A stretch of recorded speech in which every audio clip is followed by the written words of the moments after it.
Hey man, what you doing? Oh, just taking down the tree. Ah, duh. Did you get what you wanted for Christmas? You know, it's weird. I didn't get any of it. Well, what did you ask low quality Santa for? I started with the basics, like a healthy season. Yeah, that didn't happen. Well, also I wanted some good leadership. Yikes. I wanted a strong offense. Didn't you guys bench Kevin Hayes? Yeah, and this one's on me for setting false expectations, but I asked for good front office decisions. Yeah, well, that's on you. That was never going to happen. Yeah, no kidding. So here I am, getting none of it. And it's so weird because I was so good this year.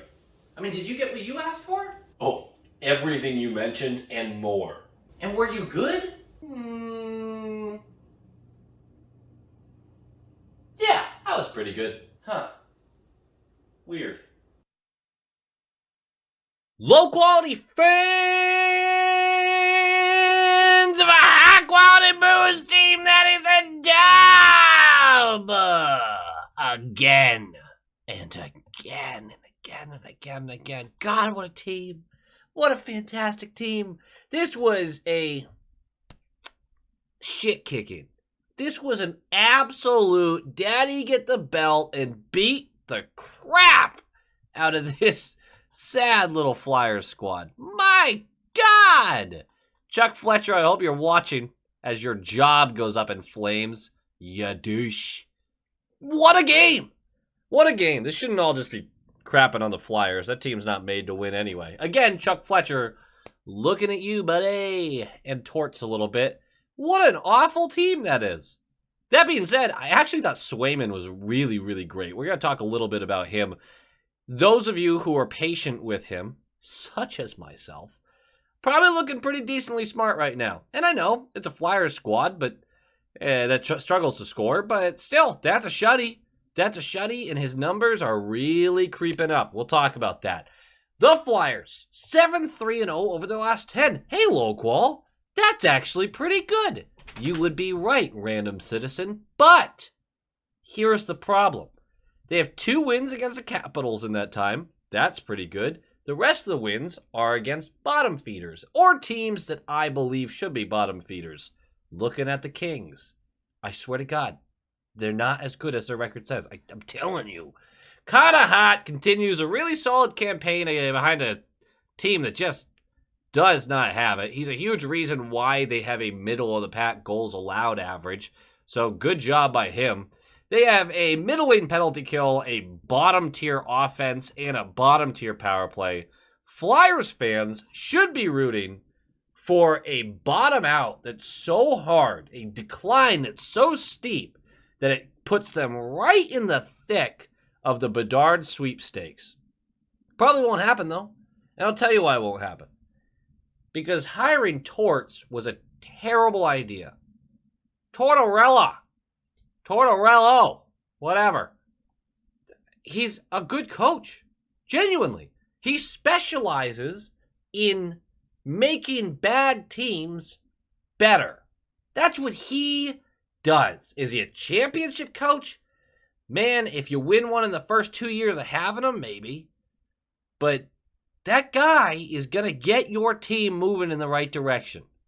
Everyone's going to fucking hate him, but he's going to get the team moving. And that's what he's done with his Flyers squad. They don't deserve to be fake 500 right now, but they basically are. They're not in the Bedard sweepstakes right now. They're not far from it. But they're, 7th to last, 8th to last, something like that? He's making them too competitive. What Flyers fans are going to want is bottom out, fire everyone in the front office, and keep Torts for another year or 2 while you're rebuilding. Fine, whatever. But having Torts there in the first place, terrible idea. Terrible idea. I feel for Flyers fans because the league is more fun when the Flyers and their fans are in it, because that fan base is rabid. And rabid fans are fun.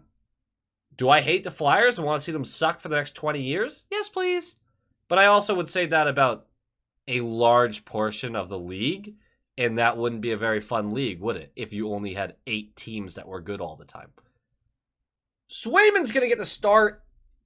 I was surprised by that. I thought we'd go back to Ullmark again. We are crushing Ullmark's Vezina campaign by not starting him more often than we're starting Swayman. But this season isn't about individual accolades. It's about staying healthy and ready for a playoff run. I think we're making the right decision here. Okay, Velma disagrees. Velma. No, ma'am. No, ma'am. You're not supposed to be interrupting. You're so cute. She knows. She knows she's cute. This season isn't about individual accolades. It's about staying healthy for a cup run. I think we're making the right decision. Ullmark will not win the Vezina if he splits the rest of the season. It's just not going to happen. If he doesn't have enough starts, he's not going to win it.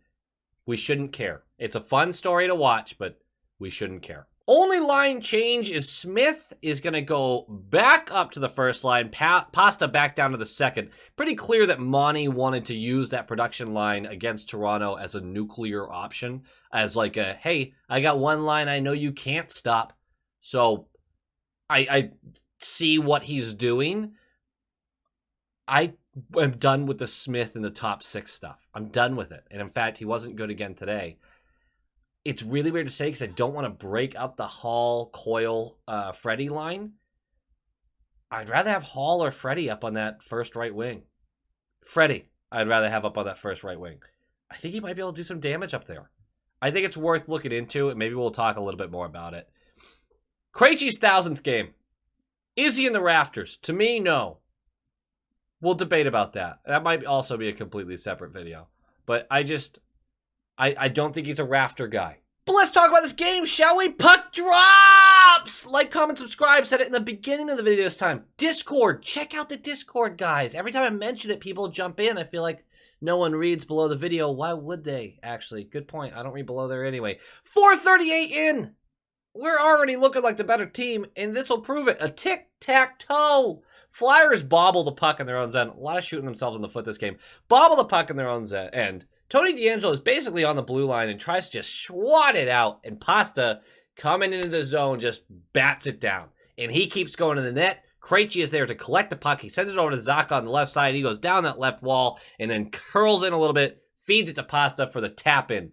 Because they're not continuing to play defense. They tried to flee the zone. They get caught like that. You either get the puck out or you don't, boys. So that's an early 1-0 lead.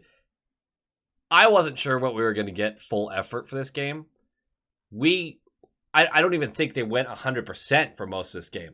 But clearly the boys were having fun out there, and that's enough to keep the feet moving. 10-12 left. Greer for goaltending interference. We're going to go to the penalty kill. It's a great kill. About 5 minutes left of the period. We've been the better team this whole period. We just take the zone, and it's easy peasy. Krejci with a little dish to Zacha on the top of the right circle, and he is losing his footing while he's shooting this. And he loads up and goof! Absolute horizontal. He's not horizontal when he shoots it, but I like to think that he is. And Sniper-Rooney and cheese. It's top blocker corner. Ping! And in. The king of almost is almost no more. He listens to the channel. He must. And you know what? One thing went through his mind. That puck goes in. He hears the ping. It goes in. And all he's thinking is, get fucked, low qual. And you know what, Zacha? Hell yeah. That's the response I want to see. 1 minute later, Hall, a breakaway, stoned by Hart, high blocker. We're going to end the period up 2 goals. Who would have thought that's all we need? 2 goals? Yeah, sometimes that really is all the Bruins need. It turns out we just needed the 1. Second period, 3:55 in. Bergeron takes a zone on the left wall. Dishes back to the point for Grizz. And Grizz goes, you know what works for me? Puck's on net. And just chucks it down Main Street, down the slot. Bounces around a couple times. Don't think it gets to Hart. Bounces down to Marchand, who is back to Hart. Grabs the puck. Swings around and uses his reach to kind of scoot it around the sprawling Hart's leg. And dunks it in. It's 3-0. We're 4 minutes into the second. It's 3-0. And the route is on. 50 seconds later. Take the zone again. Dish to Zacha on the left wall. That's been working for us. Dish to Zacha. He tries to force it to Pasta across the crease. Off, I believe, Ristolainen. And in. 4-0. We're only 5 minutes into the second period. Directly after this, Hall is going to go for slashing. An excellent kill once again. 1:27 left. Konechny and Foligno almost fight. They're each going to get called for roughing. It's 4v4 for 2 minutes. 20 seconds into the 4v4, Pasta rips the puck away from Frost for a breakaway. Slashed on the way, 4v3 for 140. The period will end, but we'll start the third period with about 40 seconds of 4v3. What do? You set up in their zone. It looks like they're going to get a clear, but inexplicably, the player at the top of the defensive zone, their defensive zone, cheats, and he's trying to take off. And the player clearing it, well, it's short. The clearing attempt is short. And so we just get to jump in. I believe it's McAvoy who just jumps in and grabs this puck. I watched it work, so I'm kind of doing my best here. So McAvoy jumps in, grabs the puck, fires it down to Marchand, who's below the right circle, who looks up, sees Pasta in his office, flings it to Pasta. Another sniper and cheese! I don't know. Is that my third? Did I say the other one first? I don't know. There's 3 sniper and cheeses in this one. High glove. Make no mistake. Love to see it. Power play goal.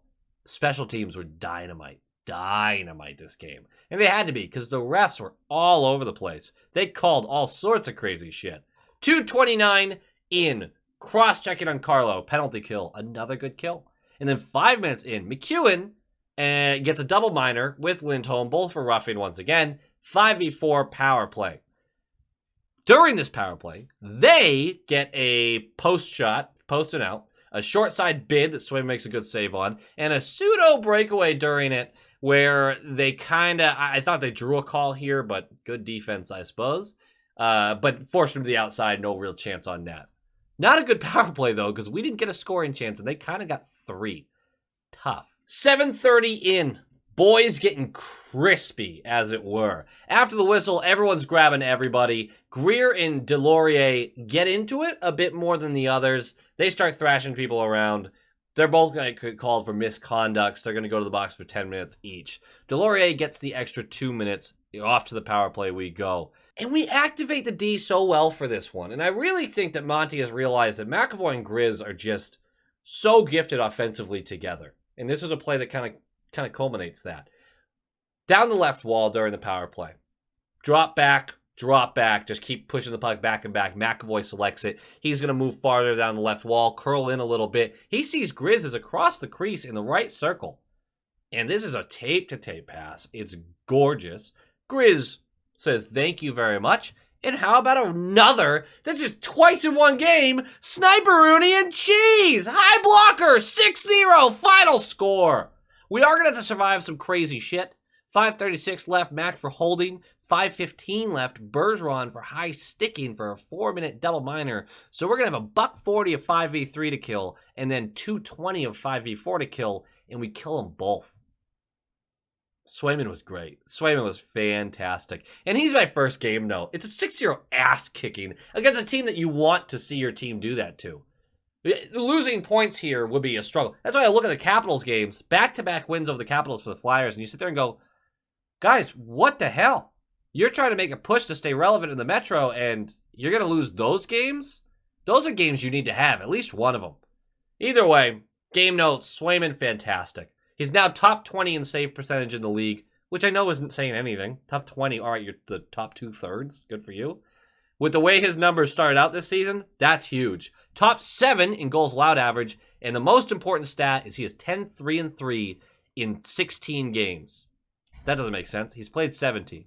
Oh, I guess he wasn't responsible for one of the results because obviously he came in too late. Points in 13 out of the 16 games that he played in. That's pretty damn good. That's what a good goalie does. Has he been lights out? No. But we've already talked about not holding him to Olmark's standard. I'm pretty comfortable with where he's at right now. Here's a weird little tidbit. Every line was great, except for the Bergeron line. Now, I'm not saying they were bad, and Marchand and Bergeron both had great moments in this game. But they actually allowed a lot more opportunity than really any other line, I thought, at least as far as consistently throughout the game.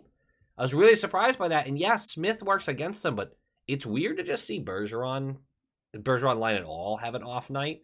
Like, his off nights are usually, we were kind of even with the other team, and those don't happen very often. But to see them get mostly kind of bent over, that was really weird. And again, I thought they were pretty good. There was just moments where they really let a lot of offense go the other way. You just don't usually see that, by my opinion. Very strange. The check line, your Zacha, Krejci, Pasta, what I've been very critical about because the advanced analytics are terrible for it, for the most part, and they've been very inconsistent. It feels like they feast on these bad teams. They were great. I mean, awesome today.